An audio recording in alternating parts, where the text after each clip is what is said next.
cause you in the territory. You can choke from the gun smoke. From the other side. I'm from the place that we call a black hole. Lots of talent goes to waste, lots of unmet goals. But not me, I had to get it on my own. Paid dues and loans, so I stood alone. I had dreams conceived from the heart. I do this for the ones who never got their start, never got their part. For the piece of the pie, the taste of success gives me peace of mind. The sun don't shine even with the sunflowers. Every day I took the sweet with the sour. I knew my power and owned my strength. Confidence took me to great lengths, cause I'm bold and that comes with age. Take control and blaze my stage. That's something you can't take away. When push meets shove, I made my way. You can choke from the I'm from the other side. You can choke from the gun smoke. Where I'm from, you can choke from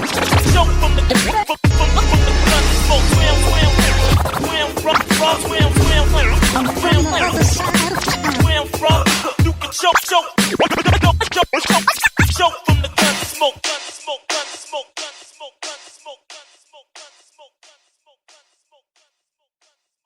I'm Tony Capone. I'm the host of Waves of the Bay on Saturday nights from 10 until midnight out here in Tampa, Florida.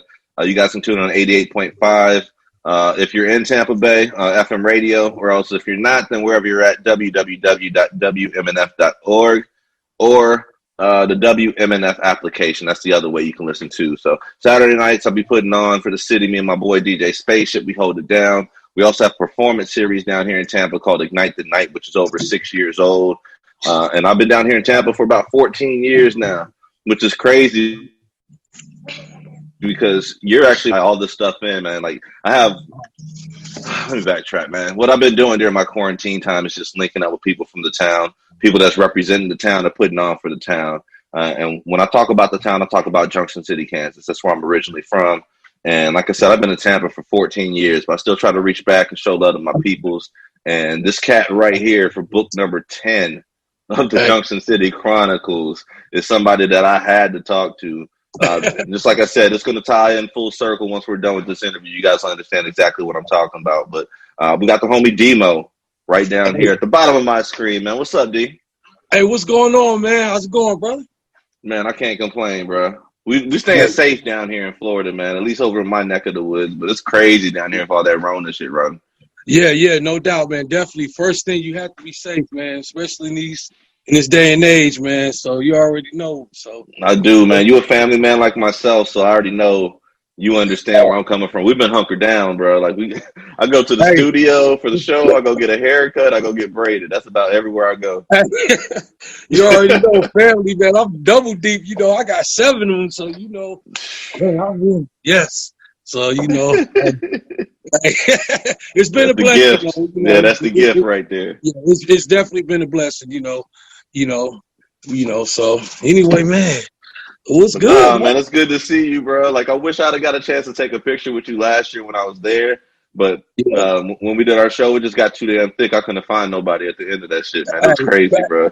You already know. I see you was in town. I pulled right up. Oh, I'm in there. Yeah, I was trying to take pictures of everybody, and all of a sudden, everybody was there. I was like, oh, shit. But but you know, that's a blessing. That speaks volumes to you. You already know. So, man, that was the lineup right there, man. That says more about them because we had a good old time. But yo, I wanna start off like this, man. Anybody that does not know you, introduce yourself to people and let them know, your role in the music industry right now.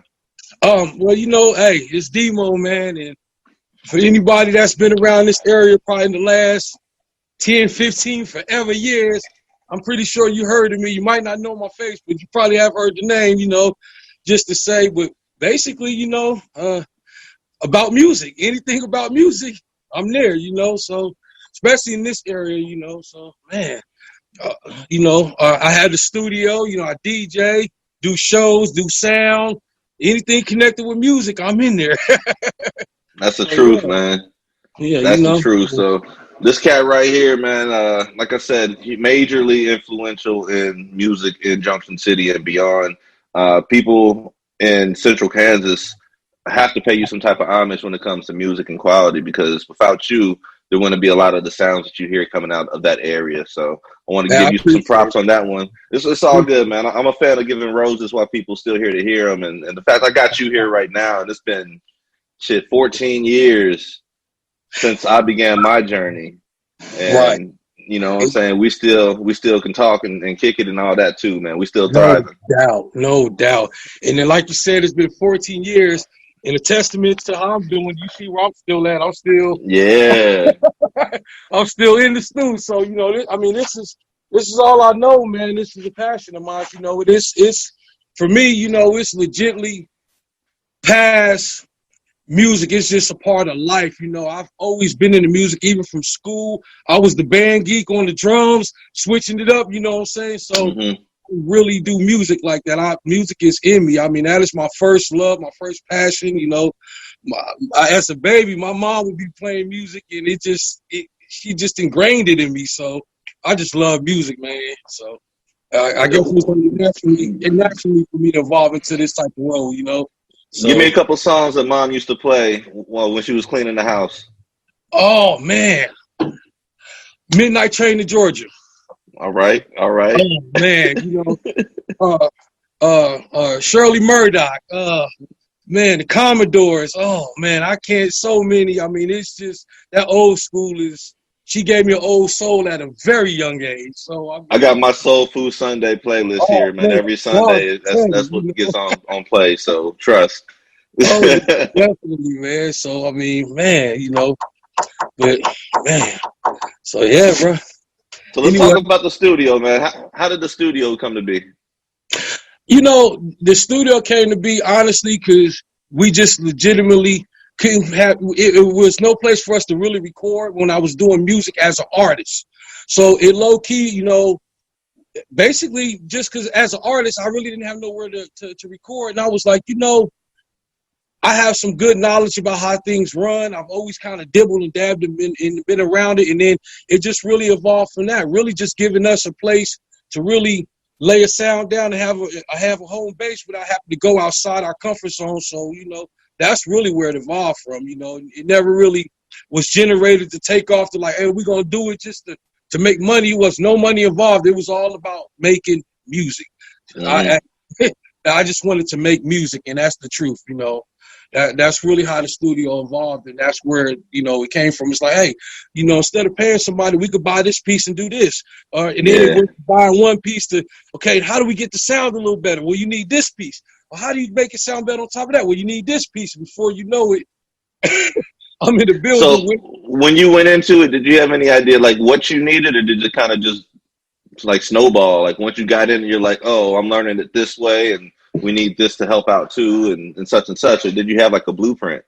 I kind of had a blueprint from being an artist and being in other studios. Like before I actually came back to the Junk, I was down in Wichita and going to some few studios and stuff when like the hard gear was just evolving. It was actually even before the era of the Pro Tools. See, a lot of cats, the new school, the new era, everybody is in a box. I come from an era when it was actually, I caught the end of the DAT tape, so I mean, hey, it wasn't like you had to be right. It wasn't too much punching in, and you had to really be able to spit it in one take. And you know what I'm saying? If not, you took pride in that. You took pride in that. Yes. Whole different time. So watching it evolve, it's been a process, and now I'm kind of amazed with some of the equipment and the way things evolved and man, it's been a interesting journey, so but basically that's how the studio came evolved, just really wanting a place for us to be able to do music, nothing more, nothing less. That was it. When did y'all open Hi-Poynt? Oh man, I first started, I was at the house on 11th Street at first. So I mean, it's hard for me to remember. Let me say, my son Deontay is 13 and he wasn't even born. So 13, 14 years, kind of about around the time when, because I think I had it before you even left, right? So yeah, I recorded in there, and that was 06. Now, did you record at the house or down here at the building? No, I was at the house. Exact. See, so I came Yeah. to what's up, girl? My dog in the way. So yeah, I came down here probably, if that was 06, probably 07, 08 maybe. Been a Okay. minute, man. Yeah. And so I don't think you've been over here to this spot, have you? No, I can't wait to get over there once I get in town, man. I can envision what it Man. is, man. Like, Oh man! Matter of fact, when we get a chance, when we get done, I'm gonna take you on a little. It's messy in here because I've been throwing my work stuff in here too. But I'm gonna take you on a little trip because they in there working on some music right now. So well, that's part of the reason why I'm talking to you anyway. So describe the sound and the whole High Point experience to anybody out there that needs some studio time and needs to get their sound right. right now, I would probably say the best thing I could say with 8 doing all the engineering because that's my guy. He's like a mad scientist. He pretty much came in here and shoved, mushed me in my head and took over. I stood back. Hey, I had to let him do that because, man, he is very talented. And I would say about the sound, he definitely understands how to give you that next level, I would probably say, industry standard sound that everybody sonically is looking for. He's really figured out the formula. And, I kind of gave him the gift of what I knew, and he just really took it and ran with it, And I've always been known for having some good quality and stuff, and that's kind of what I always prided myself in on the audio side of it. Even doing the show side, doing live sound, DJing, I always really wanted a good sound. I always thought, like, when you see these big artists on stage, they don't get up there and their sound is big, it's sonic. So I always kind of prided myself on that, and I wanted to get that same feeling even on the local level. We might not be mainstream artists, but our sound could sound mainstream. And exactly, because don't nobody know that, man. Not anymore with the internet and distribution and all that shit, man. As long as your sound is quality, it doesn't matter where it comes from. Man, it was definitely different, different time back then for that and stuff, man. But yeah, like I said, I've always prided myself on the sound and the sonics, and that's where the Hi-Poynt, that's how I kind of evolved, So, but basically that's it in a nutshell, man. It's, just enjoy doing it, man. I just really love doing this, bro. My nigga look happy, boy. I'm talking. Hey, I'm man, all about it right now, dog. Listen, man. I don't want nobody to think I'm not excited when people want to talk to me or ask me, because I really do enjoy doing this. And I am not too cool to smile and cheese. And I'm happy, bro. I'm blessed, man. And for the fact that you took your time out to want to talk to me shows a lot. So, of course, I'm going to be happy and excited about it, man. Shoot, man. Man, I'm excited about it too, man. And like when I started doing this, I had no idea what was going to come of it, man. Like I figured, all right, I'll do a couple interviews, we'll have some fun, whatever. I'll get y'all's names out there to Tampa people, whoever wants to tune in. But since I started doing this, man, I've been getting all kinds of crazy stories, all kinds of, just like back behind the scenes stories of stuff that was happening. I've been able to connect a few artists that are familiar with each other, but didn't really know each other. Yeah. So something's going to grow of that, and it's going to be something dope. And like I got to meet 8. I never got to meet 8 before, and I got to talk to that cat, and that nigga's crazy. So we had a good time, and I'm proud to see you guys still thriving out there, especially with everything going on, man. Yes, sir. No, basically what you're doing, you don't realize it. You're building a platform for people to even, like you said, keyword, even if it's just to connect and link to people that would have never done it before. So that is awesome what you're doing in itself. And the fact that you could never even say nothing about the town and where you came from, that's a testament to you, but definitely that platform. And man, like you said, it's been growing, and I've been watching it. I was like, man, that's dope what he's doing, because a lot of people think about doing stuff like what you're doing, but they don't ever really put it together. Yeah. I said in my brain 100 times, I'm going to do this, I'm going to do that. and even for me, it never gets done. The only thing that I probably done that I said I was going to do was build a studio. Right. So, but man, Nah, that's yeah. love though, man. I appreciate that. The compliments on your part too, man. Straight up, Oh, because yeah, man, you know what it is, man. You do stuff so long just for out of love that it's good to see the love returns. You know what I'm saying? So and that's why I'm feeling like I'm feeling right now, because it's a blessing, because I do appreciate it, because you didn't have to take your time out to talk to me. So I feel that, bro. straight up, I and you've been respect dodging me a that. couple of days on top of that too, man. Like, Bro, life, man, be throwing curves, so I'm having to roll. I do, man. I got a big family, my boy. You probably don't remember my son. He was a little thing, I remember him, believe it or not, because I remember man, he had to be probably 3 or somewhere in that range when I was there.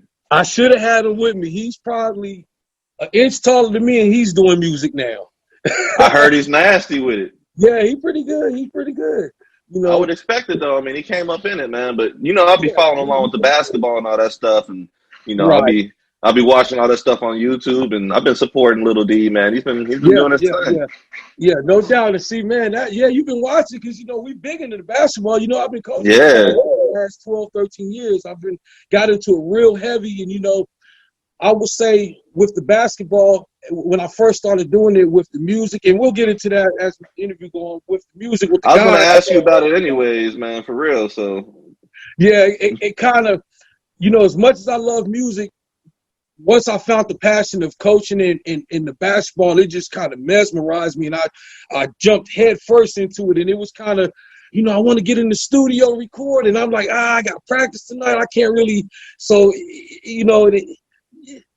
So was it like this? Like, was there already a coach in place, and you just wasn't feeling what they was doing, and you decided to step in and be coach, or what happened? No, nothing like that. There was my kids, my girls were playing ball, and the coach that was there, he was real good, and I just started. He was already, hitting around that he wasn't going to be there real long. So I just I was seeing how good he was, and I was so into it already that I just started, hey, man, you think I can help? Can you teach me some of the stuff you did? So I basically just learned from being in practice and watching and kind of shadowing and really just standing back and he would do something to run something. I would say, hey, Mr. Moss, Coach Moss, I would ask him, how did you do? Why did you do that? What made you do that? Why do you do that? And then I just really sat back and learned. I just listened, kept my mouth shut, and only asked questions when I needed to. And then I learned. So basically it evolved for that. He left, and eventually we had a good group of girls in place. And this is what you talking about Lawrence Moss? Yes. Yo, believe this shit or not, dog, that's actually like a cousin of mine that I didn't even know about, man. Like,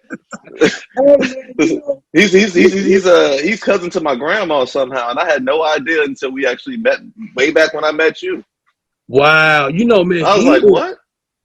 He is a beast he is a very good tactician of the game, man. He's a man, yeah, that's crazy. It's a small world. Ain't it crazy, bro? Yes, wow. Yeah, Lawrence Moss, man. And but basically that's how I just kind of took a back seat. And then when he left, we just started kind of generating it, and then we just played and kept going with it. And I'm still, we actually about 2 weeks ago, we just went to a tournament in Wichita. So I'm still playing up till just now. Now is that the maybe tournament or something? MAYB tournament. Okay. Yep. And so we'll be done now because the kids are going to start football for the actual school.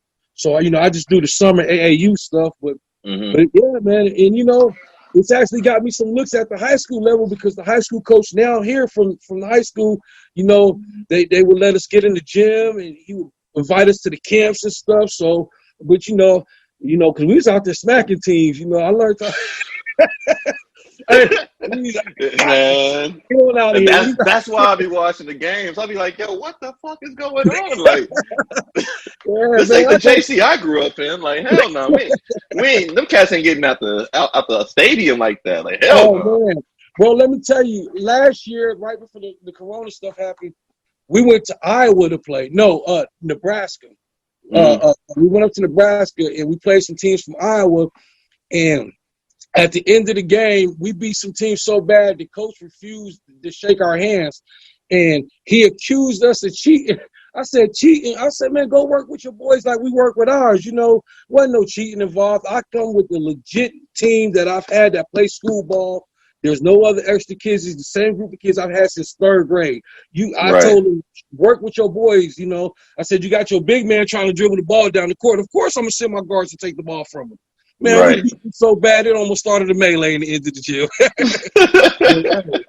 That's what we do. But yeah, man. Oh, shoot. Nah, man, that's one of the things I do. I definitely respect about you because I'm a family man now too. My daughter is she's about to start kindergarten on Monday, bro. She's a week away from kindergarten, so Oh, I'll sit back and watch you coach, man. And I heard we got some athletes coming up. I heard we got a whole wave of some go-getters coming up that's going to restore tradition. I really think if these boys, and the truth is, if they stay out of trouble, stay away from girls, and academically, and don't get hurt. If those things fall into place, I think this group can do something. You got to think, I got 7th grade. They're all 13 and under, and we were scoring 65, 70 points a game, no matter who we was playing. You remember back then, we wasn't scoring points like that. Right. Not no 7th grade. Yes, and these boys can shoot the perimeter shot. I got a big boy almost dunking the ball already. You know, I got some kids that can flat out play. And, you know, and they didn't start like that. They just been developing. And practice for me is fundamentals. Left hand layup, right hand layup. Left hand layup, right hand layup. We're going to shoot. You know, we're going to spread the floor. You know, real simple stuff. Run the lanes, pick and roll to death and work. So, but yeah, man. But that's what's up, bro. I get excited about the back. I get excited about that as I do with music. So I'm all about it, bro. Trust me. Yeah. Once I get there, I'm there too. So I understand completely, bro. Yeah, man, we're talking with we got D MOE right here, man. It's book 10 of the Junction City Chronicles. And what I like to ask everybody on this show is, for one, how did you get to Junction City? Let's start with that one. My pops was in the military, just about kind of like everybody else out here. Mm-hmm. I'm originally from New York, so I'm from Harlem, 118th Street. So, and then my pops is from Philly. He's from West Philly, so I grew up on the East Coast. And then once he joined the military, I came out here as a teenager, early teenager, probably about 13, 14. I moved to Kansas. So, and then from New York. Yes, from New York. So I came down here, but that's how we got here. You know, and it's a funny thing because when my cousins, when we first said we was coming to Kansas, they was like, Kansas? Is it, ain't no black people. There ain't no black people in Kansas. Yeah, trust me. Yeah, so, yeah, man. But that's until they get to Junction City and they get their minds blown out. Like, yo, what the fuck? Like, man. And you know what's funny? So many cats come down here from all these big cities, from Chicago, St. Louis, and they come down here and get lost and ate up out here. I'll be like, man. Yeah. You know, boy. But, you know, like I always tell, you know, anybody, it's going to be real motherfuckers wherever you go. It's going to be fake motherfuckers wherever you go. So I don't care. You can go to bumfuck Egypt and find your real one or a fake one. So I think, you know, that's, you know, a lot of cats think that when they made niggas, they just, when they got to certain states, they stop making them. No, niggas is all over this mug. I'm sure you go to Canada and find somebody hard. So. Oh, man, please. I'm sure of that. They probably got Kimbo Slice up there. Something, you know what I'm saying? Somebody's up there. Exactly. So, but that's why I try to be humble wherever I go, man, because, you know. And plus, my energy ain't like that. You know, I ain't never really been no troublemaker. If you bring it to me, yeah, I'm with the shits. But as far as starting, I ain't, you know. Got other stuff to be doing. So, yeah. But, yeah, man. So, my wife is from Washington Heights in Manhattan. Uh-huh. So, explain to me how it was for a young teenage D MOE moving to Kansas. Because that had to be a straight culture shock. Yeah, because I came down here and I really thought I was invincible. I really thought that I wasn't going to find nobody in the whole state like me. So that transition was a little rough because it caused me to get in a lot more fights. And then, you know, but yeah, I'm a real, you know, on top of, let me say this. On top of me always wanting to fight at a young age, I also had a good head on my shoulder. I'm a very smart dude, and I understand that I'm coming to a whole new territory. You know, you can only do so much because a lot of these dudes grew up out here. You know, they were Right. born and bred out. Right. So on top of, you know, being young and just, you know, having a smart mouth like every other little youngster out here, you know, it wasn't too bad. It was definitely a different pace for me. You know, I found the invention of white girls when I moved out here. I bet, especially with the accent, because I know your accent had to be heavy at that time. Man, oh man, it was crazy. I don't think anybody understood what I was saying back then. Yeah. They used to be like, what? But you know, I definitely, just did my thing, I guess, you know.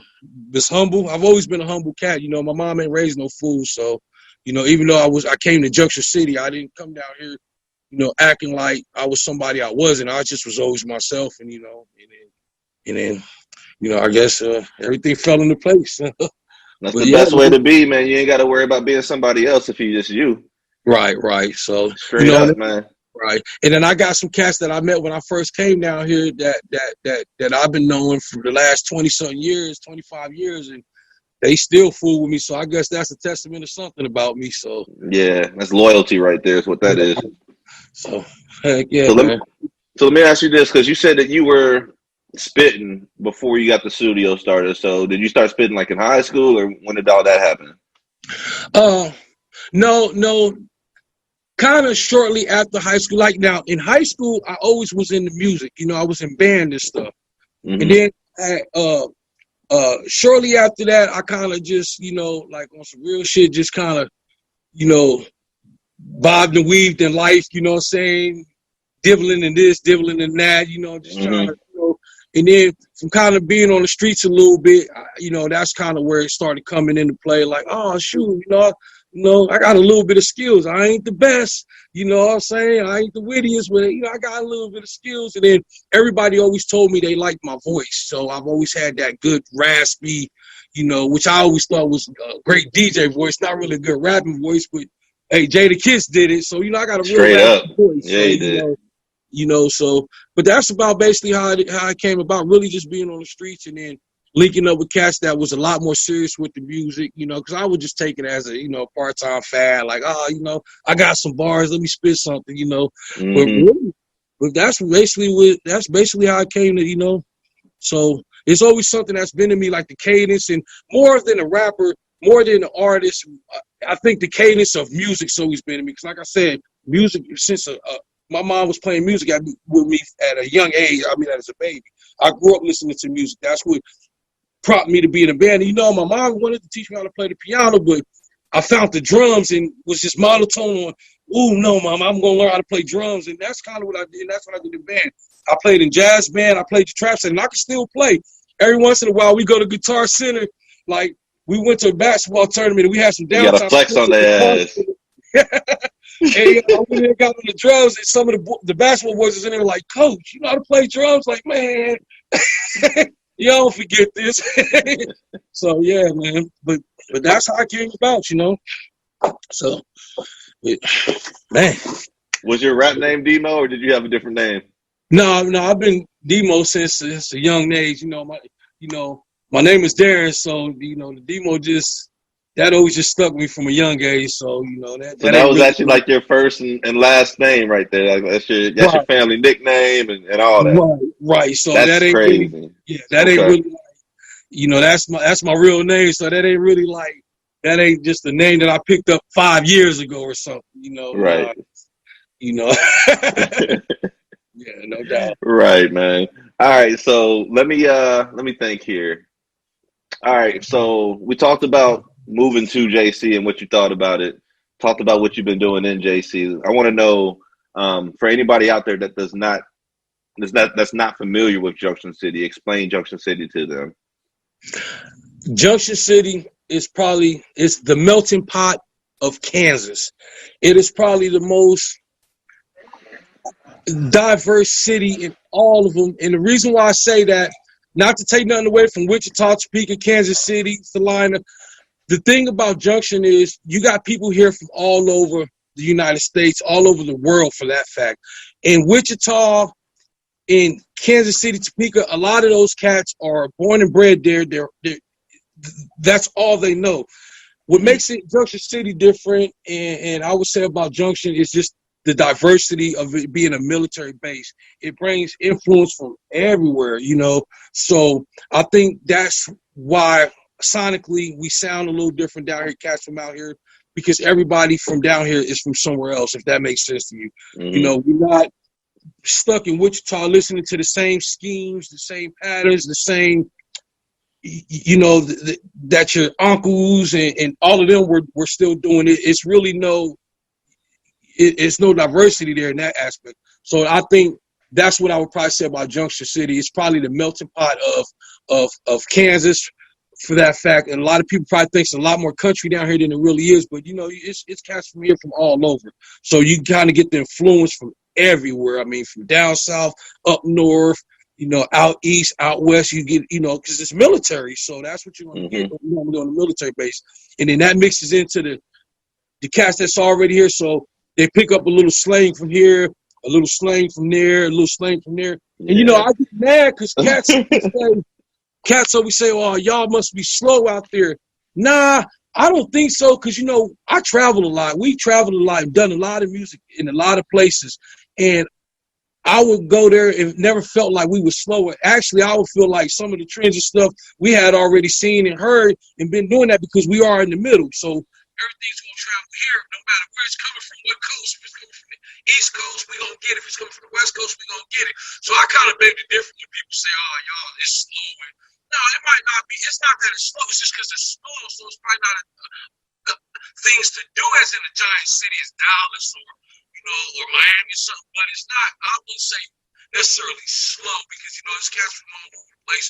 They picking up trends. People hitting people up down here from all over the world. Hey, did you see? You heard this song? You heard that song? Funny story. I remember when I first moved down here, I would go back to New York and my cousin Madeline. I would take her tapes of like AMG, DJ Quick, and I would play tapes. And I would let them hear that, and they was like, "Man, who is that?" They was, you know, because I was already getting. Because that doesn't get all the way over there, yeah. Never heard. I remember when I legit low key heard like some first NWA stuff, and I would take it back there. My cousin was like, "Man, I don't want to hear that," you know what I'm saying? You know, and then it was the same. I would bring like some old Wu-Tang stuff here, Nas Effects, and Cash was like, "Bro," so I'd be feeling like I kind of merged two coasts together on the low, you know, on the lower level, because they had never heard a lot of those artists out there, you know. So now, you know, because that's pre-internet. You gotta think, this is pre-internet. A lot of people don't realize they're like, well, now everybody hears music. No, pre-internet, it was a whole different world, you know. So, I mean, we was doing. You got the tapes. And you done taped over the top corner empty spots, and you wait for the top 8 to come on and hit record and all that, man. Trust me, I remember that, Doug. This is pre MySpace, you know. So yeah, guys like, you old as dirt, yeah, I am.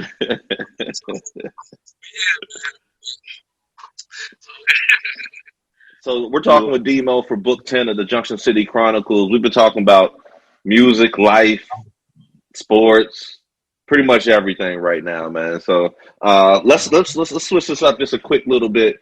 Tell me your favorite place to eat in JC. Korean Garden. Okay, why? Hey, they got the finest bulgogi on the planet, bro. Woo. Hey, yeah, Korean Garden.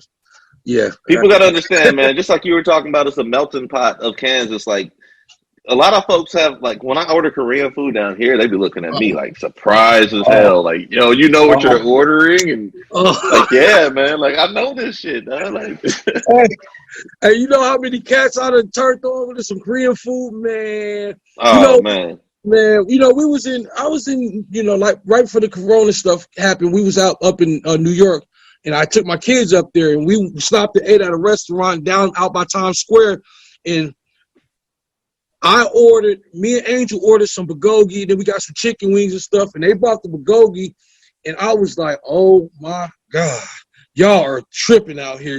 If y'all think this is good bulgogi, I was thinking, man, these shops are coming down there, they'll be a millionaire, man. That stuff was hard, but I was like, this is the best y'all got to offer. What was it, like some steak with some sauce?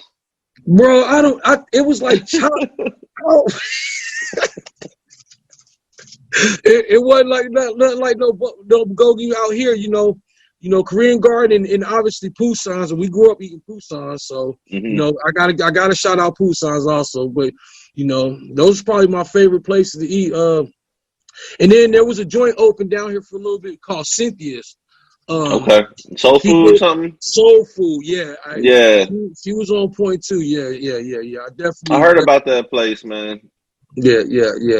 So then, you know, when I need my barbecue fix, you know, I eat at Hot Rods. That's my guy. You know, he got a little barbecue shop up on Washington and stuff. So yeah, man, you know, the Jamaican restaurants, you know, I eat at a few different places, you know. That's what it is. Yeah. Come to think about it, I don't want to make nobody feel like I don't mess with them, because I mess with everybody, bro. This they promo time right here, man. This they free. They free spot right here. No doubt. So, yeah. So I love it, man. I love coming back. Like Poussin has been my spot, man. Like I'm a fan of Ponchos, and a lot of y'all aren't familiar with it like I am, because Ponchos is actually in Kansas City when I was up there. So I used to eat at Ponchos all the time, and then somewhere in there they just decided to move to Junction City, and I'm like, what the fuck, like stay Ponchos? Right, of all the so places. I just ride up. You know, I got my order ready to go. Nobody knows what else it is, and I'm official with it, man. So Ponchos is my spot, man. Yeah, that's what's up. Yeah, you know, we be right. That's 8 spot. 8 be up there all the time. I said, boy, you might as well buy some stock in that restaurant. Shit, I was watching some video the other week of some dude getting hemmed up out there. Yeah, did you see that? Yeah, I did. I'm gonna keep it 100. From what I seen, I think the police did a hell of a job. Not saying anything, but that shit could have went left. It could have went, because not to be funny, I think if he would have been anywhere else, they'd have probably smoked over, boy. They would have probably shot him. And they held a lot of restraint on that, on their end. So, they really did. I won't even lie. I won't even argue with you on that. Yeah, especially in this day and age with everything's happening with the, and I'm not very political, right is right, wrong is wrong, but, like with the George Floyd thing and everything, what's going on with all of the killings and stuff, I really think that they kind of restrained themselves, at least to me, from what I see. Now, obviously, us as viewers only see small clippings of videos. So right. I don't know. And you only see what you see. You don't see the part before. You don't see the part after. What led up to it. No doubt. So all I can see is just the clipping that was on there. And the biggest thing I got was that they show some restraint, because I'm going to be honest with you, I don't think I'm going to wrestle around and do too much with anybody out here like that before it gets serious. So I ain't got time for all that, man. That's the damn truth. That's the damn truth. So, but yeah, man. And that happened in your spot. That happened up in Poncho. So yeah. I know. I was watching the video like, don't knock the salsa over. No doubt. But for real, though, let's go there, though, man, because you are a father of black males. Like, in this day and age right now, like, how are you feeling raising black men in the United States of America right now? You know what? I school my boys, so I personally, I know how I am, and let me get this out and say this: I've never really been driving around, got pulled over, and felt like I personally was gonna die, because I understand how to talk to motherfuckers. I understand when to say yes sir, no sir. I am very intelligent, and I think that the temperament and what comes out your mouth makes a big difference in how people perceive you. You can walk in a room. It's not what you say, it's how you say it. Exactly. So that's kind of when I say I teach my boys. That is going to happen. It's just how they react when they get pulled over. Like my young son now, I just tell him to make sure you say yes, sir, no, sir to everybody. Be polite. Yes, ma'am, no, ma'am. Don't say yeah. Because, as a kid, we wasn't allowed to say that. My mom would call me. It wasn't no yeah or hey. What? She like, hey, for horses. What do you mean, what? Homeboys, right. So, but that's, and I'm not saying, Tone, that them talking proper or being respectful is going to stop altercations, but I think it might alleviate the first response to them getting hostile. You know what I'm saying? So you know, for instance, if you know I get pulled over and roll my window down, and the first thing out of my mouth is, "What the fuck you want?" What do you think his attitude's going to be? Right. You know, no different than you walk in the club and the first thing out the doorman's face is, "Nigga, why you looking at me like that?" And you ain't you was about to you looking at him just to say, "What's up?" Now your whole, you know, so demeanor to just change. Yep. The whole demeanor changes. So, you know, like I said, if the police in particular is going to be on some bullshit and he's having a bad day, then fate's going to be fate. You're not going to be able to stop that. But you can help a lot of it by, you know, even if they are, because I've been pulled over by some pretty hostile cops and just remain calm and you know, by the grace of God, everything worked out good. But, you know, like I said, I ain't no idiot. You know what I'm saying? If the cop's having a bad day, the last thing I'm going to do is provoke them and talking shit and all of that. I don't really be having time for all that, man. You know, if he asks me for my shit, my license, here you go, and let me get on about my way. And most of the time it's like that. You know, they going to pull you out the car and want to search you, and you can't stop that. It is what it is. So, right. It's just going to be, you know.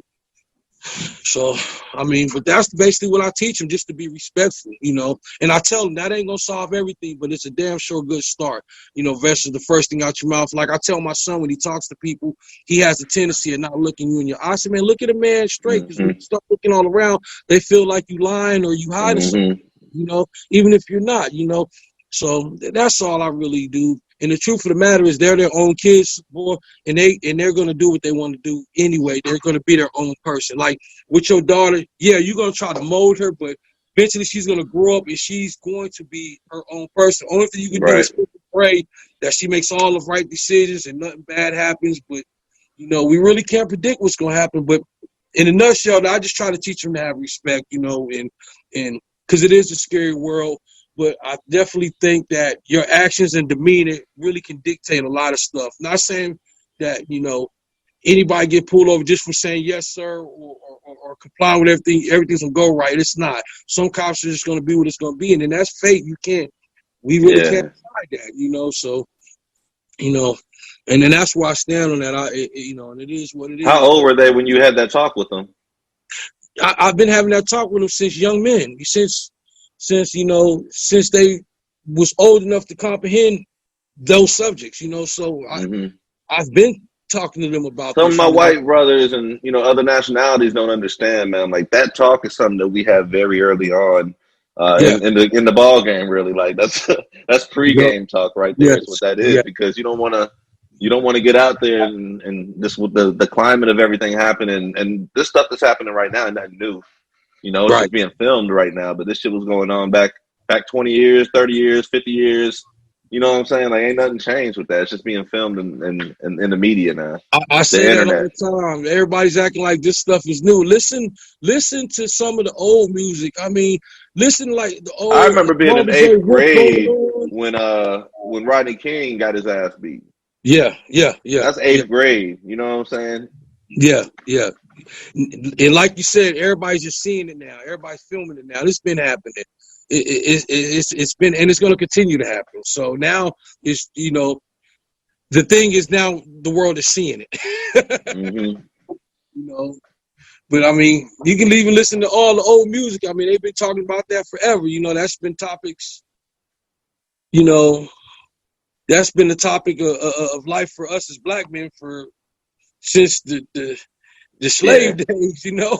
Shoot, but yeah. That shit crazy. Now, I think I saw you were a part of a Black Lives Matter, like, peaceful protest or something, right? No, I wasn't. You probably seen me at the Juneteenth. I DJ'd at the Juneteenth. That's yeah. I wasn't. They still got Juneteenth down there at the park or what? Well, y'all had to move it this year. That's what it was. A young lady. Do you know Jasmine? Jasmine Tipton? Yeah, you know, she might be somebody you might want to talk to. She did a hell of a job. She organized the Juneteenth. And you know what? I'm going to keep it 100 with you, Tom. Out of all the years I've been here, I had been asked almost for the last 10, 15 years to do it. And I'm always like, nah, you know. And that shit was hype. Yeah, this year she answered. I was Yeah, like, I'm there. Let's go. Let's get it in. And so, man, we used to get it in. We used to get it in back in the day, man. Yeah. So, but it was a beautiful event, you know, and much props to her for putting that on, you know. And it was a couple of other people involved in it also, but I'm not sure who they were. But I do know it was her and a few other girls that. So, excuse me. So I hope, you know, I ain't getting nobody mad by not yelling their names and stuff. But I think another girl, Dawn, was involved in it. I'm not sure, but you know, because I know Jasmine, so you know, I was talking to her directly. So, but yeah, man, and I really enjoyed it. I had fun that day. You know, it was out at the lake. It was a beautiful thing. You know, so People don't understand how big Juneteenth is back home, man. Like being from the middle of Kansas, it might seem like it's nothing, but you know, we actually had like Buffalo soldiers come through JC and stay. Right. We're right next to the military base, so like all this stuff, and like you said, the melting pot aspect of it, JC like 50-50. You know, minority wise. So we out there way more than you would think. And I can tell you, like, we haven't celebrated Juneteenth down here in Tampa like we used to back in Kansas. Really? Really. Wow. Why They have their little celebrations and stuff, but maybe it's just like the community or something. Like it doesn't seem as tight knit as it used to be. Because like you would go out to the park for the Juneteenth celebration, you'll see everybody out there. We got our 3-on-3 basketball tournament going on. You know, the music's playing, the food's playing, and all that stuff. Like, that's like a vivid part of my childhood right there. And it doesn't seem like it's as ingrained down here in Tampa as it is up there. That's crazy. Because you would think the opposite. You would think that here wouldn't be like that. But that just goes to testament, you know, of what this place really is. You know what I'm saying? So. You know, love it or hate it, it's all we got. So that's, you know. I'm telling you, man. I get mad when people try to go on the city and, well, I hate Junction this, Junction that, and I'd be like, well, take your ass back to wherever the hell you from if you don't like it so bad. I'll be getting mad when people want to go on the city so bad, but y'all still here. Take your ass and go. Bye. Complaining. So, yeah, it's not, obviously it is, it's a little ass town. What more do you want? I mean, yeah, they shit to do, but it's a real small community, you know? So, you know, I don't know. I feel blessed, man, because when you start complaining, the good Lord will give you a reason to complain about, man. Everybody else, I don't know, man. Tell the truth, man. Tell the truth, bro. That's too much knowledge right there, actually. Hold up with that, man. That's too much right there. Hold up. No doubt. No doubt, bro. So, all right, man. You see me rolling with my DJ all the time. So one of the things I have learned from being an artist, being a host, and just being a curator out here and a promoter, you got to show love to the DJ. So thank you for being a DJ. Appreciate what about it. being a DJ is your favorite part of the trade? Man, come on, man. That's a no-brainer. My favorite part about being a DJ is the music. That is the most. All right, I guess so. Okay, let me flip this around then. Hold up. Let me re-ask this. Explain to me what a good DJ is. Let's go there. Somebody that can read his crowd. You got to read your crowd. You got to be in touch. And I think a good DJ, you can't be standoffish. You can't. Demo can't hear what Demo want to hear in his ear all night and think that you're going to want to hear that. So I think being able to read your people and understanding who you're playing for, I think that's what makes you a good DJ. Being able to interact. You know, a lot of times, a lot of people say being a good DJ, you got to have good blending skills. You have to have good scratching skills. You have to have good talking skills. I think you have to have a good understanding. Yeah, you have to have those type of skills also, but you have to have a good understanding of your audience, of the crowd you're playing to. You know, that is the first and foremost thing, because when you first get there, they're not going to really care if you know how to scratch all night real hard. They're going to they're going to care about. They're looking for that one song. Right. I think that's the biggest thing to me about being a DJ is understanding your crowd. You know, understanding when you start losing your people, all right, that song ain't cutting. You got to blend that mug out, get it on something else that everybody can get with. So to me, that's the biggest thing for me that I've learned over the years of doing it is just knowing your crowd, you know, more than anything. more than anything. And then don't be afraid to talk if you fuck up, because shit will happen. Man, I tell Spaceship this all the time, man. Once he started talking on the mic, that elevated his game a whole nother level, yo. Yeah, you can't be afraid, because stuff will happen. You know, your music cut out, stuff. You can't be afraid. You know, you can't. You can only do so much hiding behind some turntables. So yeah, man. Yeah, that's.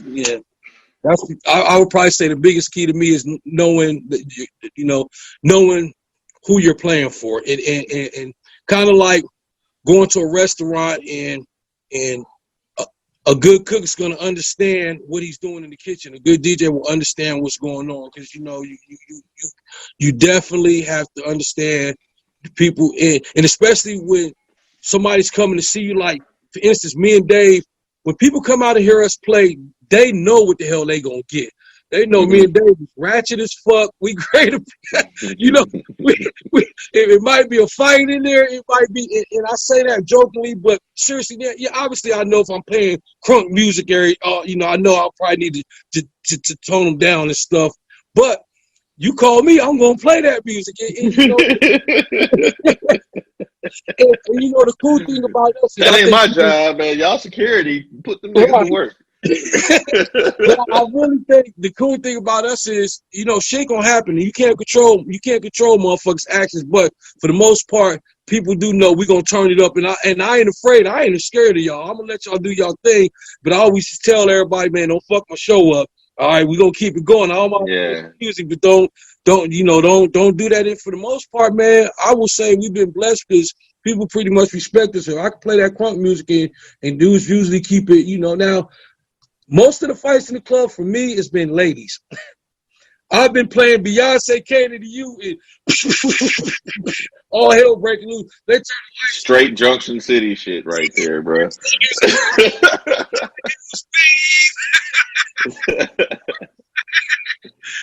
the fuck? So, yeah, man.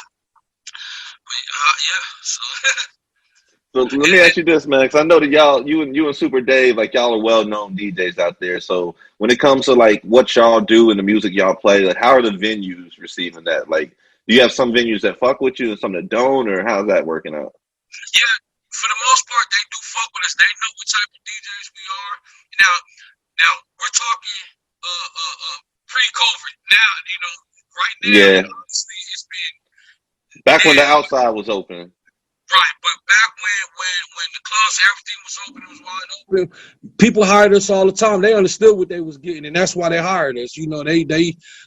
That's you understand clearly what you're getting when you book us. Like, look, so, but they liked it, and I think me and Dave sound so much different from what a lot of other DJs are doing out here.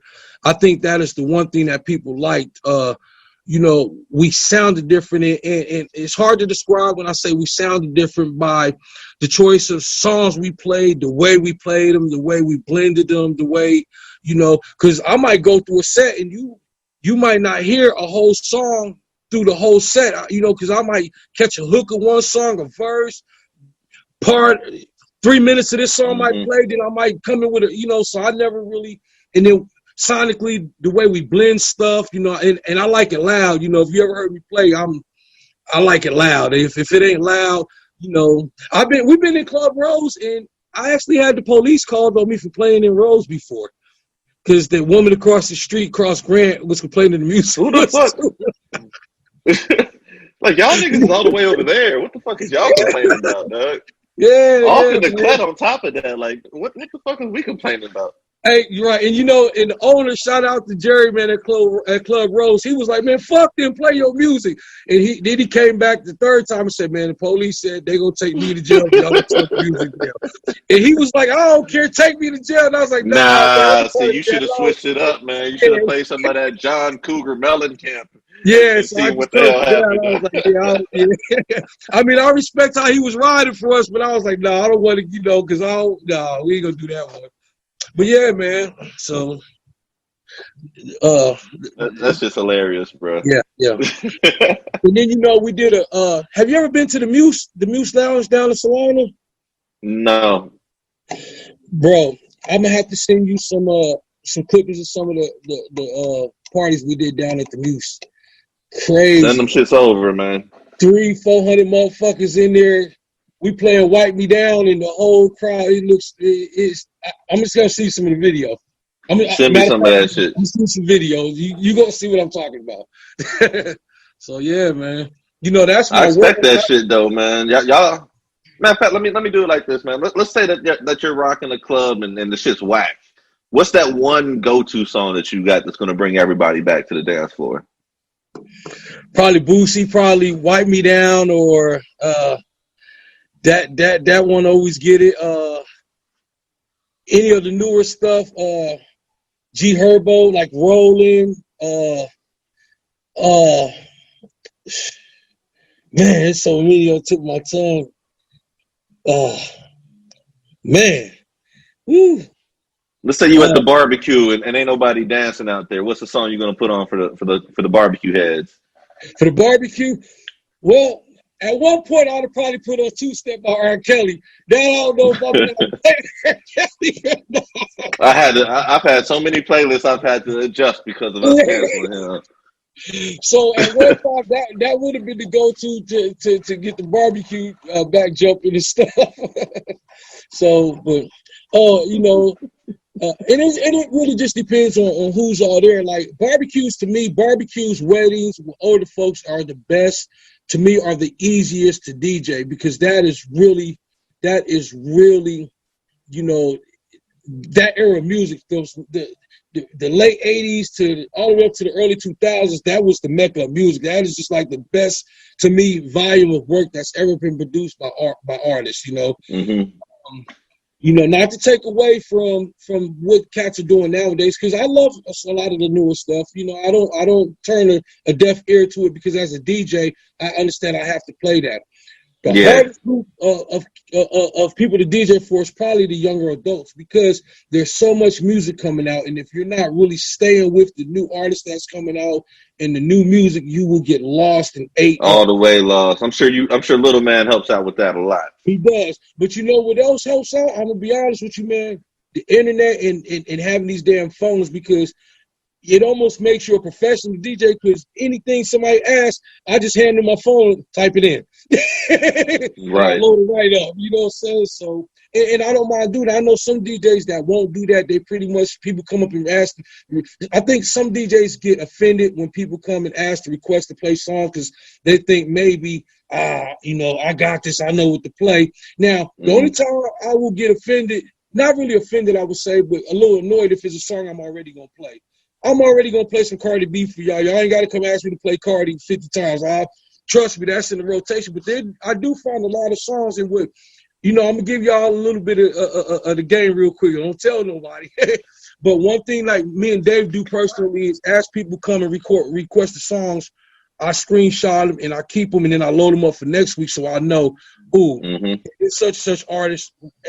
2 or 3 people ask me to play this artist, so I'll go research some of his music, and then I'll start. And that's how I get hipped on a lot of stuff. And really, the fans and interacting with the crowd and stuff, and taking requests, and because they'll keep you sharp. They will tell you what you need to play. If you fall short, they will let you know. If you don't listen to them, that's on you. But I listen. You know, if I come to your restaurant and I tell you, hey man, you put too much salt in there as a cook, you probably want to listen. Hey, maybe it is a little salty. I'll cut back a little bit. If not, you're going to lose my business. So if you keep coming to watch me play and I never play the song you asked me for, you're probably not going to come hear me play no more. So I've learned to listen and you know, and not be, you know, humble myself, man. I'm humble, man. Shoot. I'm glad y'all came in here to fuck with you, boy, because you didn't have to.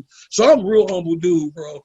It's like that too, man. Like, especially like down here in Tampa, because like we've been doing events for, you know, 6+ years, and you know, we move around nights, move around venues, move around whatever, but people still come out and mess with us. So we got to give love to the people that show love to us, you know. No doubt, bro. That's a blessing right there. You got to, man, because without them, you have nothing.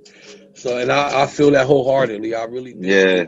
And a lot of people is all about the money, and you know, they're not actually building relationships, and relationships is where you go next level with it, you know. No, you're right. You know, for me, like even with the studio, back to when you was asking about the studio, if money was ever exchanged, a lot of people don't realize that if I cut the power off right now, we can't do no recording. So I've always, you know, maintained other sources of revenue and working and stuff and trying to do other things because I treated the studio like a hobby. Yeah, if somebody paid money because, hey, listen, this new mic, $600. Y'all want to sound better? We need a new mic. If we don't never upgrade, you stay stagnant. You know, you stay in the same. So that was kind of where you know, the money never made me.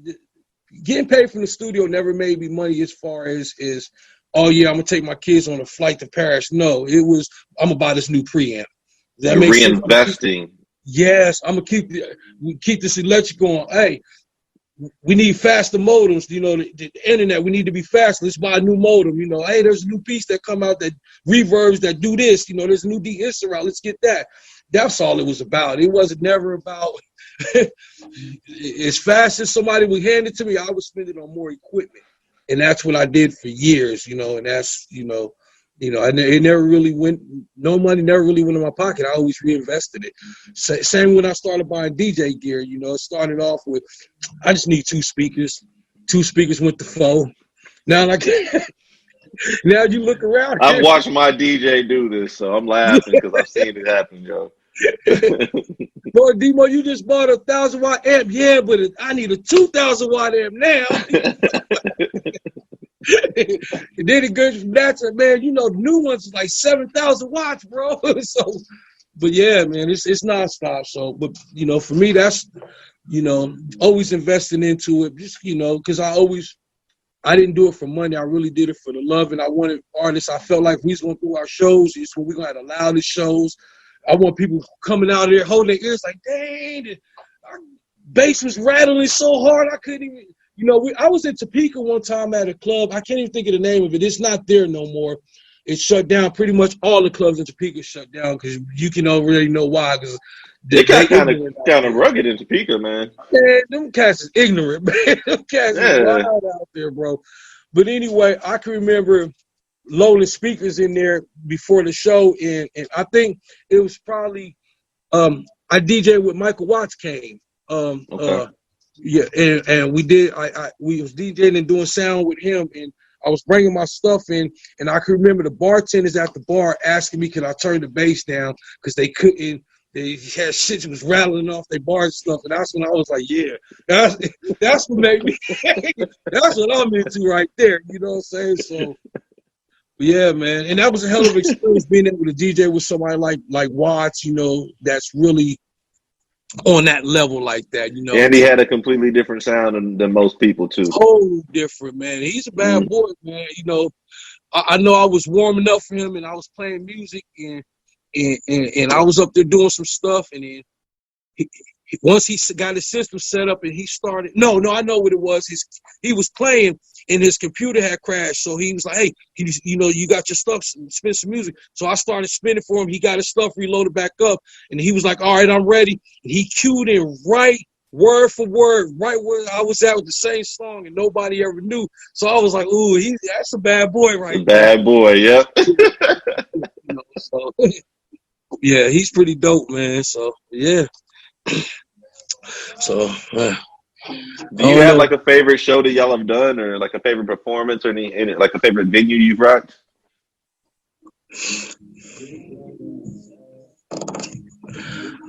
Probably one of the oldest shows I did with me, Weeze, I believe Hash, Luck, LeVarn, when we did the DJ Unk show. That was probably, I really had fun at that show. That's one that really sticks out for me, the DJ Unk. You know, it was all of us together, even though everybody had their own different, you know, their own different squads that they dealt with personally, all of us collectively together doing something like that. That was pretty big for me. I remember it was a lot of cats there that night. That was probably one of my best. And then some of the shows we used to have at Fusions. Do you remember Fusions? Yeah. You know, I do. You know, that was my stomping ground. I think some of the because that one, that had a different vibe to it. That was more like everybody's literally shoulder to shoulder, and one person go left, the whole crowd got to go left. Yeah, that's one of them places you gotta watch who you're around, make sure you're good with them people. Yes, so probably doing some of the shows there was probably some of my most memorable, but probably the DJ Unk, and then with probably lately, probably some of the stuff I did with Dave, maybe at the Muse Lounge. Pretty dope. DJ'd up in Topeka at the Outcast Bike Club. That was dope. Bikers whole nother level.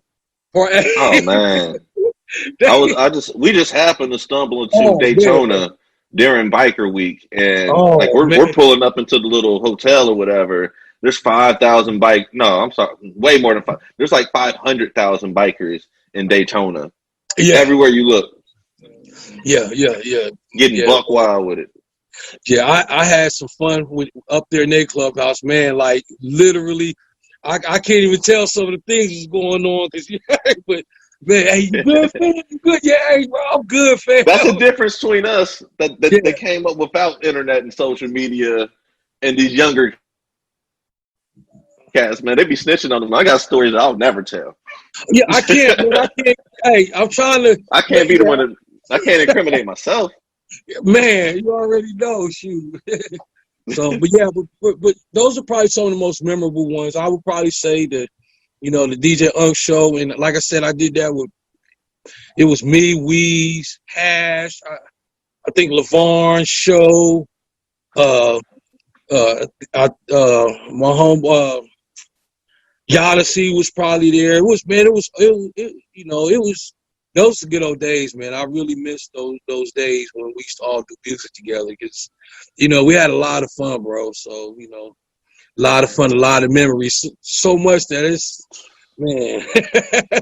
I'll tell you a memory, man, that I have with you that you probably don't even realize, like the role you played in what's going on right now. But, I used to roll with Dewey, man. Me and Dewey, we had our own little music company, and that's how I got to meet you because we were recording at Hi-Poynt. And I remember y'all had like some type of bartering system going on. That shit was not working. I don't remember all the details of it, but I just know it was not working, and I didn't want my name to be affiliated. And we was over here trying to get studio time, and we don't have money for it or whatever the case was. So me being me, and I've been like this pretty much my whole life. Like, nah, man, how much is studio time, D-Mo? Okay, from here on out, I'm going to start paying for studio time. We're going to knock this album out. And I pretty much cut out the middleman. And because of that, I learned, like, the business side of music, man. Like, it doesn't matter who all is involved. Somebody has to execute. You know what I'm saying? And then at the same time, I don't need to rely on other people to do my own shit. No doubt. Like, those two things together. And, like, I still have the project. I know you haven't heard this in forever, but I'm going to send you some tracks. And I'm going to remind you of this shit. But I just remember walking up in there, man. It's probably like the second song I ever recorded. And I'm just like, yeah, I'm paying for my own studio time. We about to do this shit. And 14 years later, boom, we down here. Studio time on the radio. You guys still got Hi-Poynt going and things like that, man. It's just... It's one of the things, like, I look back and it's like you don't really think about it, but it's like one of them little turning moments, and it's like you were a part of that, dog. Hey, man, hands down, I appreciate that, and that's real because I never even would have thought anything like that, Yeah.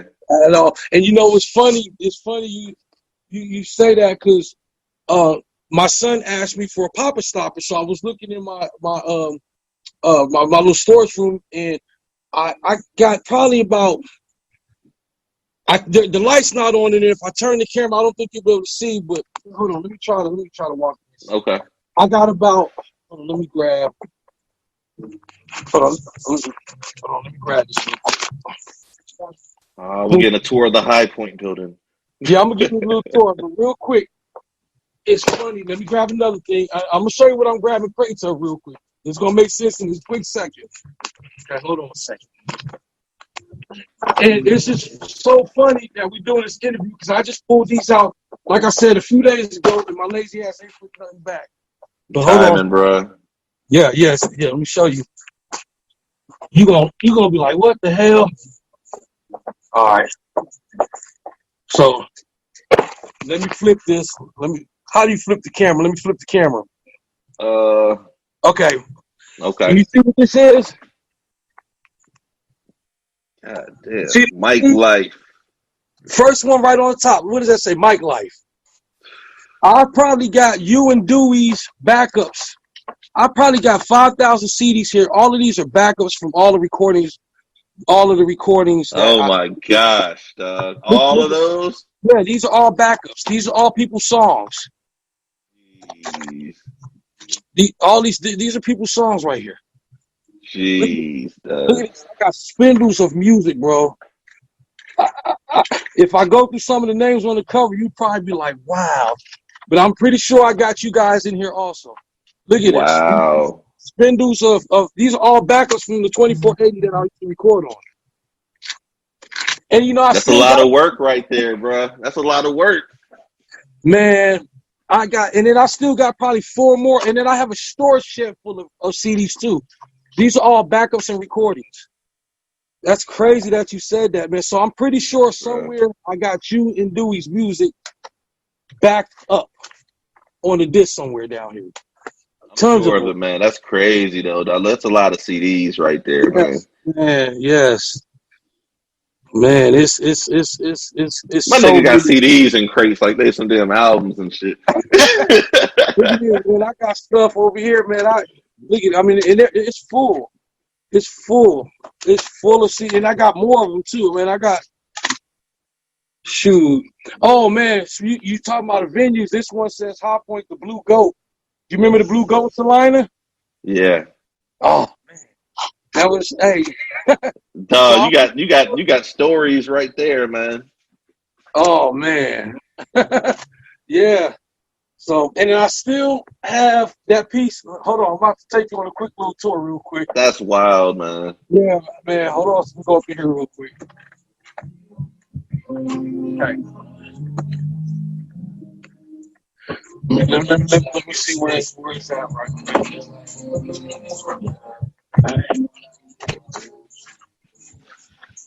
Where is it? What am I looking for? Dang, man. See, I don't got no light in this room, bro. But I was gonna find that board. I still got that board that y'all did all the music on. I'm trying to find it. It's so dark in here. It's crazy, man, because the stuff you talking about, man, it seems like a lifetime ago, but it also seems like yesterday. We in here recording now. But I still have that 2480, man, that we did the music on. Watch out, Drink. I'm trying to find it. But yeah. I don't know where it's at. Oh, it's in the storage room. There's no light back there, man, but try to flip this camera back around. But yeah, man, it's crazy because I still have all of these.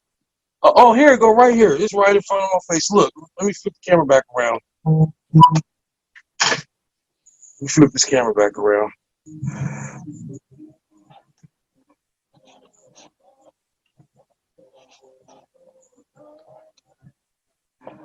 Can you see? Do you remember this? Hell yeah, I remember that. That's the 2480. That's the board we used to record on. I just dug all this stuff. I remember watching you mess with our sounds and stuff, and I'm trying to figure out what you were doing and just trying to study. Yeah. Wow, man. And I probably still got some of you guys recorded because this had an internal hard drive on it, and I got tons of music on this too. So yeah, I still got all this old stuff, man. I'll probably never get rid of this thing right here. Ain't no point. What you gonna do with that? You ain't gonna sell it to nobody, man. That's a collectible now. That's the come up. Yeah, and what's so funny? Because Abe's always like, plug the 2480 up, man. Let me hear some of the songs you got on there.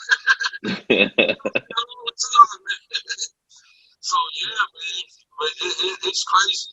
I look at a lot of these discs and stuff. I look down here and as I go through them, I kind of think it's all, each one of them, I kind of remember doing something for them. It just takes me back, man, to that has to, man. A different era, for us, man. It was such a different era, It wasn't no, the era we was doing music back then, it wasn't no gimmick. It wasn't no backstory. I listened to Sirius Radio, and I listened to, like a lot of the talk shows and like Sway, and they talk about nowadays how artists, you got to have a backstory. Oh, he's a good artist because he sold a lot of dope on the street. Or he's a good artist because he shot a nigga or two. Back when we was doing it, it was all about being, spitting and wordplay. It's a sport, man. There was no backstories. The backstory was either you know how to rap or you didn't. So this is a different era, man. But, going through these old CDs, man, it just, it puts me, I do miss it. That shit has to be like really humbling for you, man. Like you look at all them CDs, how many people you affected just being behind the boards, bro. How many lives have you changed just being behind the boards, bro? Oh man, it's crazy. To be honest with you, Tone, I never even thought of it that way, bro. I never, because think about it like that, because these people need to get their voices out. They don't know how to do it. They don't know how to make it sound good, and you were that catalyst. Yeah, no doubt. And now it evolved to, okay, so let's flip the camera back around, and it evolved to, that was all the old analog stuff, and then it evolved to, now flip the camera back around here, and it evolved into, now this, everything's just all, it's all digital. Clean. So the system I'm using now is slate-board and stuff. So all touch screen and everything, you see Hates. I don't know if you see him there, but he's in there recording now. So, yeah. And I remember I used to be so against Pro Tools back then. I was like, that's that stuff. But yeah, man. So Things have changed now. Pro Tools is the standard now. You gotta have it. If you don't got that, man, you ain't gonna. But, and then, it's funny because I said, yeah, man, that's memories right there, bro. Yeah, no doubt, bro. So, I don't know, man. I'm gonna keep plugging away at it. I enjoy doing it, man. I don't know. See what happens. So, I don't know, man. I feel like I got a newfound breath of fresh air with it because, like with Aiden and my son, they keep me, because, I'm going to be honest with you, bro, I was, for a minute, I had pretty much was like, what, I'm done with the recording and doing all of that, and the studio kind of set, I was just really just down here living in here, for a minute and not even really doing nothing with it, the equipment, I still had the old setup, and, Aiden was like, man, let me, let's start getting back in the studio and doing something. And I was kind of like, man, I do love it, but life goes, life takes a toll. So I had kids and stuff. Yeah. I was like, all right, D-Mo, this, the artist thing ain't really moving too much, so, I just kind of took a hiatus from it. I always love music. I don't want nobody to get it twisted. Don't think that I was taking a break from music. But to do good music, you have to have yourself has to be important. I can't do music if I'm struggling with bills and struggling, with trying to feed my kids and stuff. Everything falls into place.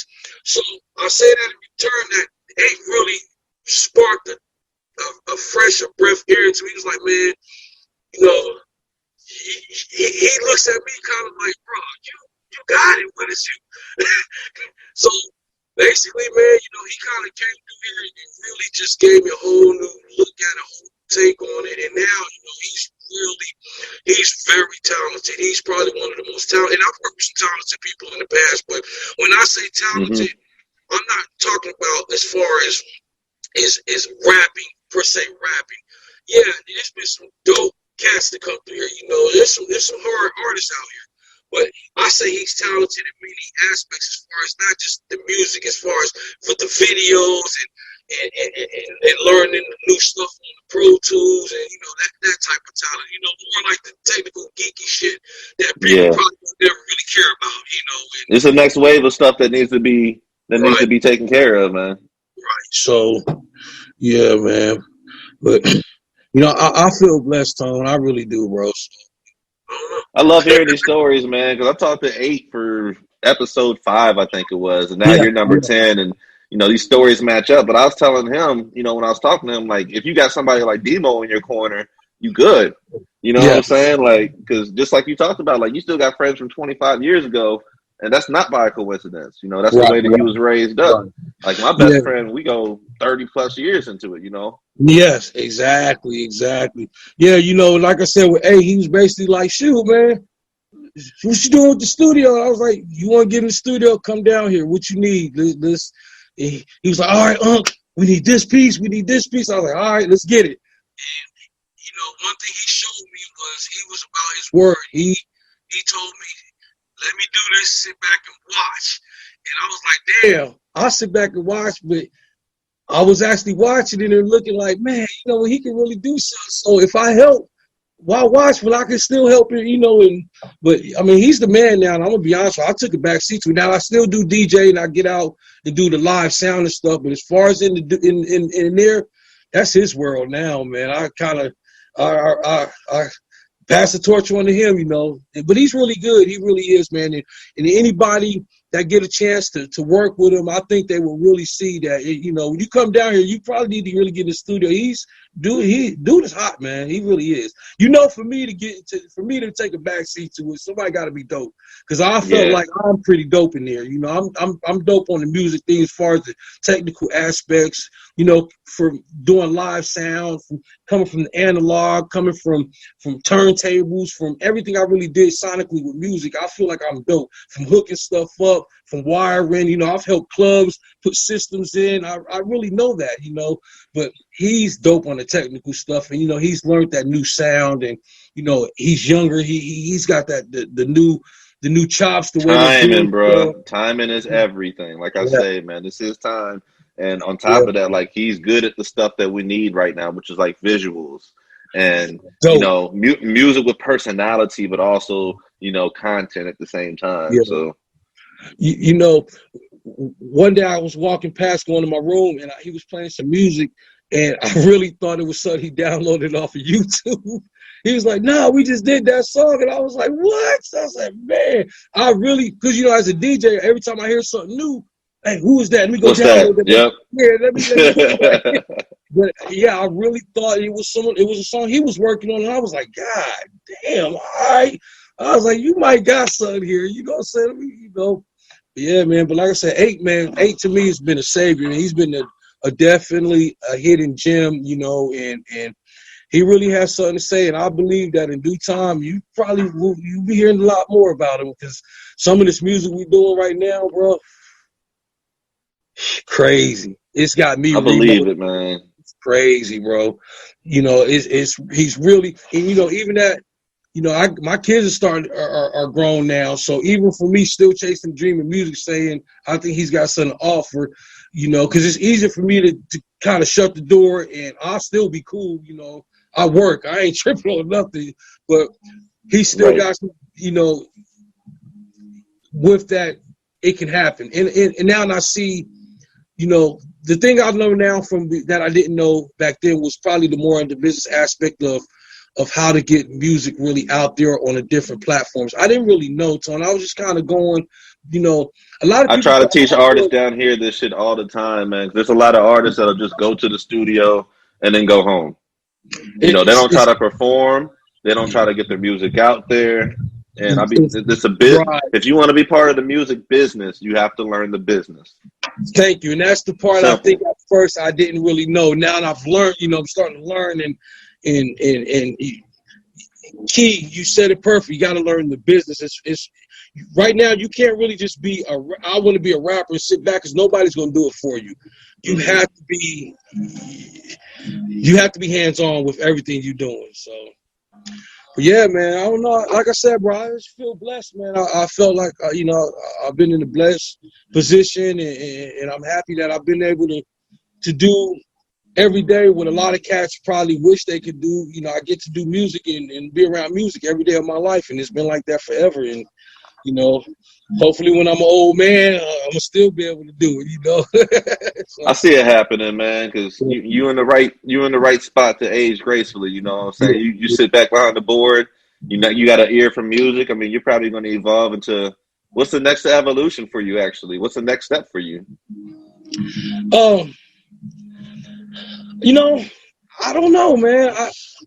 Hopefully, really just to keep going. I think eventually, I hate to say this, but I'm probably going to evolve into some type of maybe a manager of some sort, because I don't think nobody's going to look out for us like we are. And, you know, if we learn the business, can't nobody screw us around. But I really think maybe that type of role, maybe get more of into to just really probably being a road manager or something. I still love the DJ and stuff, but, you know, even if that doesn't pan out, you know, I definitely could still be behind the scenes and making sure that if the music takes off and do something, at least we know we can do it correctly and do it right. That's all, you know.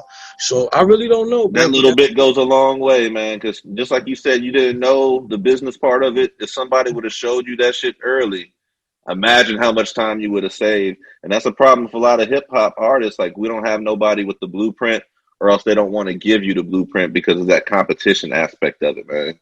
Right. I was just flying by the seat of my pants. And, you know, a lot of people used to always look at us like, man, you know, Hi-Poynt should have been a label. I hear that a lot. It should have been a label. It should have been a label. Maybe it should have been a label, but it was kind of fine where it was at as being a studio, because I didn't know how to run a label. You know, it's a what would I have to offer as a label at that time? I could record the studio. You know, and everybody would have went in there and tried to get free studio time, and that'd have been it. That would have been it. Yeah. So you understand. So, but, you know, but I mean, like I said, humbling that people wanted me to do that, but you know, ain't no sense of faking it. I mean, that ain't gonna get you nowhere. Me faking that I know what I'm doing is not going to help your situation out. That's just me lying to you, and I refuse to do that to anybody. So, yeah. So. Like I said, man, having Aid around has been a blessing. He's really, you know, he's motivated to learn. And hey, you know, every day he come in the room. Hey, D MOE, this is what we should do. You know, today we was just talking about some promotion stuff, some promotion schemes. He was like, all right, I figured out this, like with Spotify and stuff. This is what you need to do. This is what we need to do. And I'm like, all right, let's get on. Let's, you know, so It's almost like I took a back seat. Now I'm following him. You know what I'm saying? Now, you know, I don't mind. You know, shoot, man. Hey, it is what it is, man.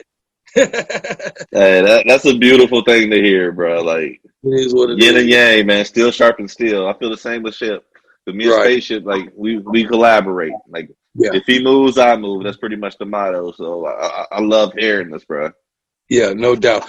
So, hey, I know you interview me, but let me ask you a question. What you guys doing in the future, man? I mean, what do you see coming up? I mean, because I like what you're doing, and I see the movement that you got going on. So what's your, you know, what's plans for you in the future?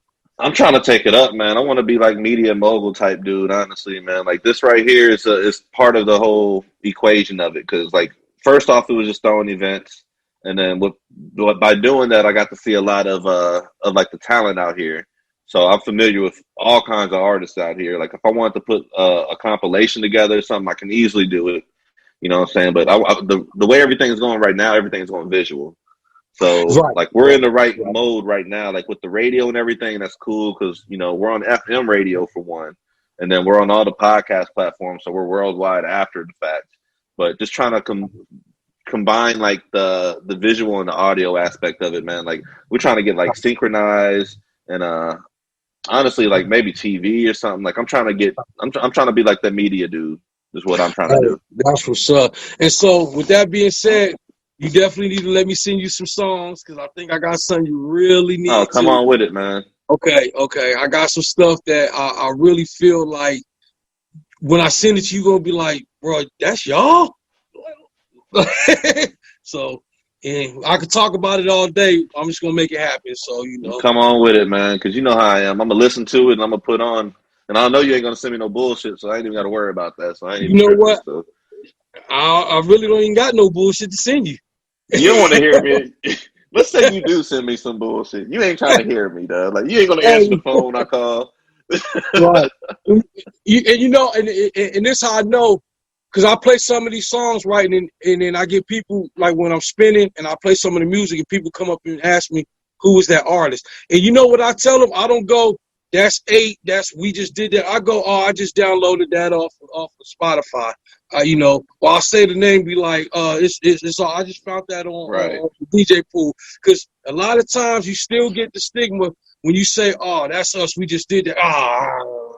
You still got those cats that still, I thought that was, somebody famous or something. So a lot of times I just say, it's a new artist I download off the record. That's a great play, honestly, because that shows you that this little local artist or whatever you want to call me is on Spotify and all this other shit. Like, that's a great play right there.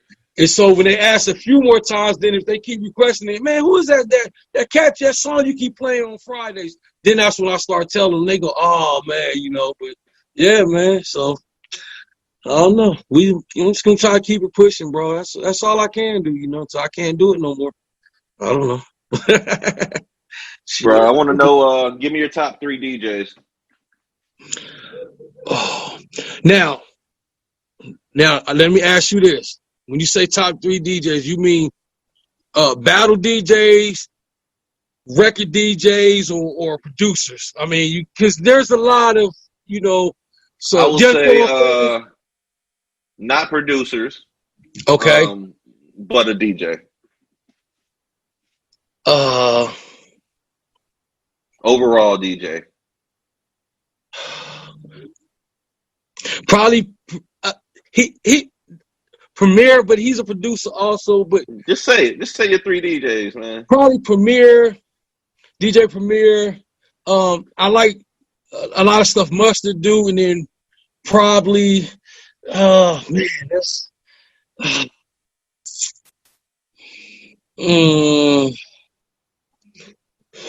probably old school. Probably Jazzy Jeff.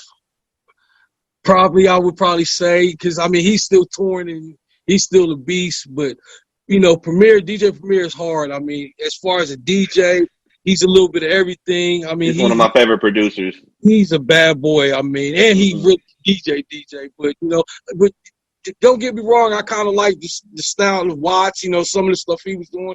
I'm a big Texas fan too. I grew up in that Face era, so I wish I would have had the honor to meet Screw and some of them pioneers, because I'm a big Texas fanatic. I mean, so, but yeah, man. But probably those 3. I mean, there's some other ones as far as I watch some of the battle DJs too.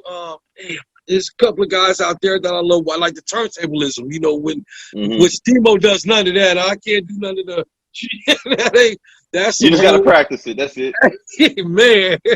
So, but yeah, man. Mustard, I like a lot of stuff. Mustard pretty hard. But man, so I don't know, man. Yeah. Give me your top 4 hip hop artists of all time. Give me your Mount Rushmore hip hop. Oh my gosh, there you go. Yeah, I'm gonna have to get to you with these questions right now. I got a DJ on the line right now. Let me see. Top 4. Scarface. Biggie. I'm from New York. Obviously, I love Pac, but that's going. I grew up in that era, and then I would probably say,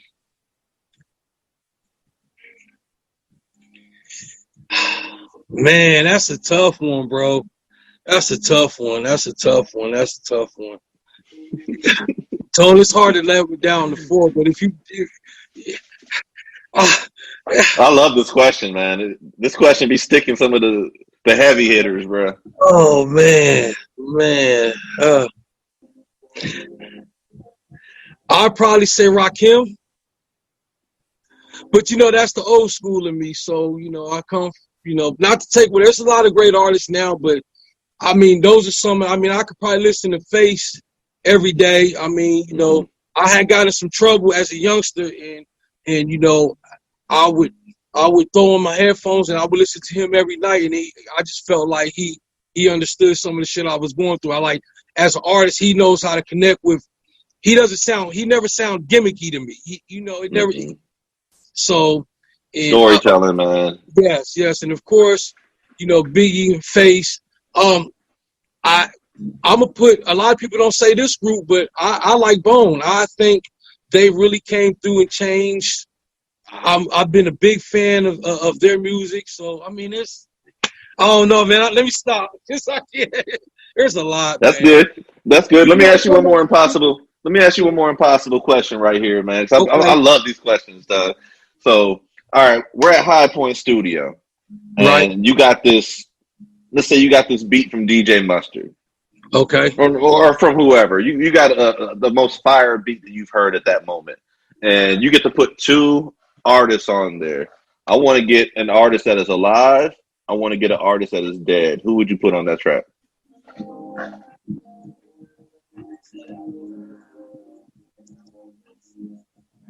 I can choose any artist on the planet. Annie. Ooh, man, that's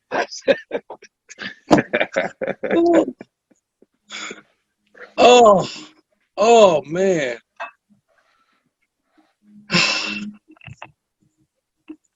Hey, man, because you know, just to throw, I don't know, man. I can't answer that, Tone. I can't answer that. You know why I can't answer that? Because I would have to hear the beat, and then when I heard the beat, then it would tell me what voice I think would need to go on there. All right, so let's say it's a beat from, let's say it's a Jay Dilla type beat. Ooh.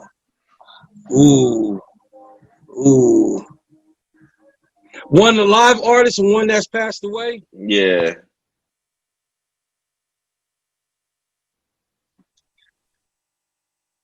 You know, I would probably say, it's probably gonna shock you when I say this. Probably Lil Baby. I like a lot of the stuff he's doing. Okay. And somebody that's passed, I would probably say, you know, and I don't want to be cliche about this, but I'm gonna be totally honest with you. Pop Smoke. I've been listening to a lot of his music lately, and that boy, nasty. I would probably say him. Just if I'm making music now for this generation, I would probably say him, because I've been listening to some of his stuff, and man, dude's his voice, his patterns, he's. You can tell 50 had his handprint on that, right? Yes, you can hear it. You can hear it. You can definitely hear it. Yes. So, but probably them two, I would probably say. That's a crazy combination, man. Just because we family now, I'll tell you my combination, because I asked Jay Biz that same question that had him stuck. For me, it was going to be Big Crit and Luther Vandross. Wow. I never would have hit that. Yeah. I never. Wow. That would have been some shit. Why Luther? I love Luther, man. If it ain't Luther, it'd be Marvin. Yeah. The soulful aspect of it. Yeah. And you know, it's funny, man, because I spent a lot of, I throw old school in with a lot of my set. And at the Juneteenth thing, I played some Sam Cooke. So yeah, man, that's what's up, man. That's definitely what's up. You had them out there getting it, huh? Yeah. I'm gonna take you back now. So, man, that's wild, Luther. Big cricket. Like, damn.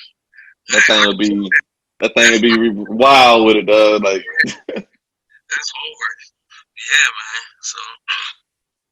But yeah, man, let me go ahead and have you drop your social media information. That way people can find you or connect with you however they need to, man. Anybody out there that needs studio time and you're in Junction City or around Junction City, you need to holler at this cat right here, man.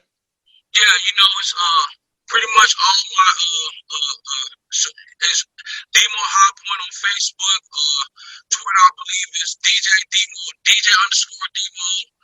On Twitter, you can hit me on my my Gmails, DMO785, Google DMO785, those all pop up. They all pretty much the same tag. But you know, that's another thing been on me about my social media. Now, I'm gonna keep 100 as fuck with you. That's just major. I've been slacking on my social media. I've been a hands-on guy. I don't really, You know, if you get my number and call me, that's the type of dude I am. I understand you know, he's starting to make me understand the importance of having a social media and having a presence.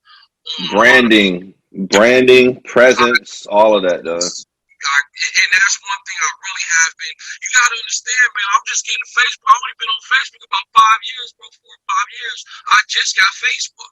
You know, I got Twitter. I got IG. I got Instagram. I just started doing that a couple of years ago. And Ade always laughs at me because I found like 7 people got like 170 followers. He's like, man, you don't even but I was like, I know, man. But so I'm gonna start to get a little bit better. But basically, like the Twitter is Demo underscore or DJ Demo underscore in the 785. They're all Demo 785. If you Google them, they'll all pop up. Or you can Gmail DJ Demo 785 @gmail. And so, but that's how, you know. I need to get my social presence up a little bit. I'm going to challenge you, Doug. This is what I'm going to do. I'm going to issue you a challenge on the book 10 of JC Chronicles right now. Spend some of this quarantine time or this pandemic time getting your social media up. Okay, you sound like him. Dedicate like 30 minutes a day. All it'll take 30 minutes a day. Just dedicate that much time and see what happens. Because my auntie up here, she just opened up like her little catering business or whatever. She makes bomb food. Been making bomb food, but we're trying to get other people to know that she makes bomb food. So these pictures go a long way, bro. Other people commenting on your stuff goes a long way. And then, like I said, it all falls under the umbrella of branding. That Hi-Poynt shirt you got on right there, branding, bro. No doubt. And you know what? I'm gonna take it. You know, and it's funny you said that because you know. I've been knowing this, and it's something I really need to do. But you know why I felt like I've always kind of slacked on that because I don't look at myself as trying to be an artist of any sort. You know, so I was like, I don't need to be out there. You need to be out there. So I just kind of, you know, if somebody want to get a hold of me, I'm one of those bang my line. You know, so watch. I bet you your DJ gigs will grow and everything because of that tenfold, bro. Watch. Yeah, that's real. That's real. Guaranteed. But I can stop slacking on that, and that's respect. I can dig it.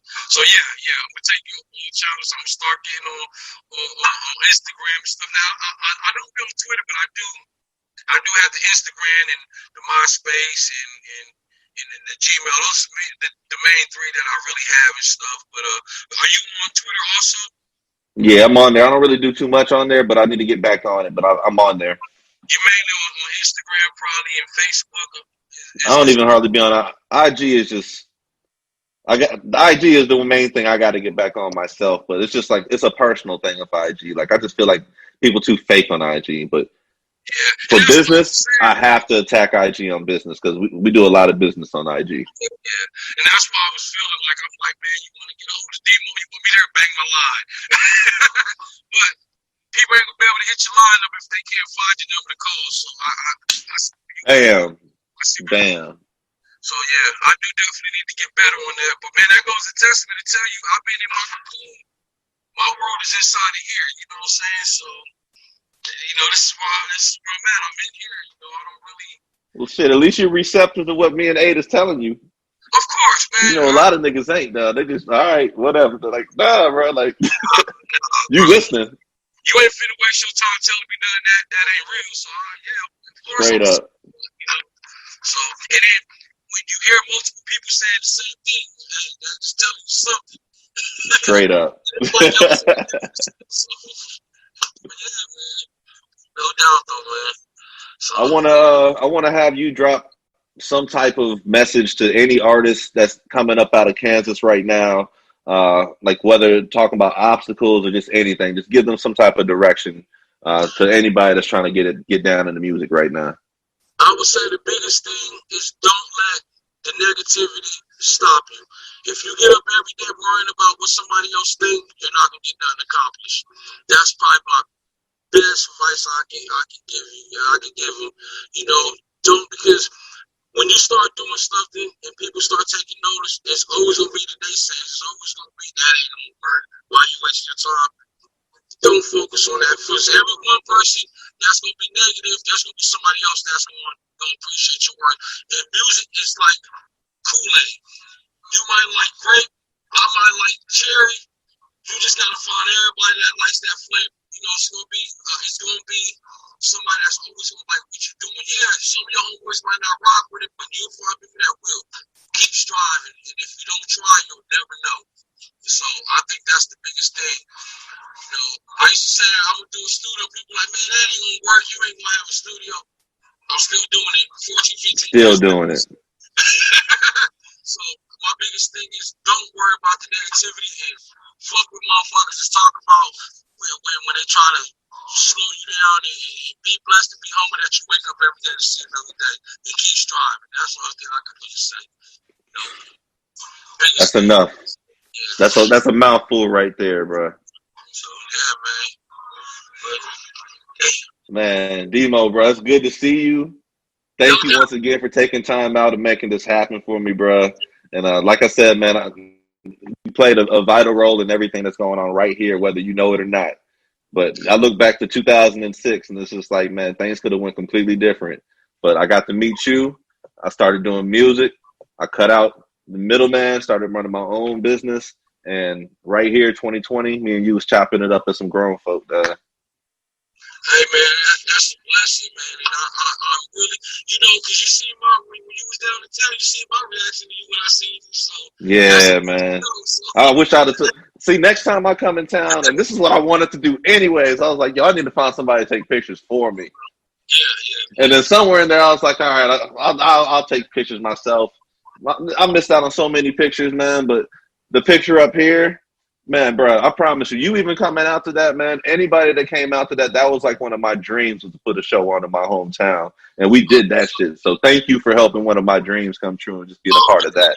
Because that was a hell of a night, bro. And you know what? After the COVID stuff, whenever everything calms down, we'll figure it out. I'll say, let's do something again, man. And if you ever we running it back. I would definitely love to be a part of it, bro. You know, so we can make it. We can.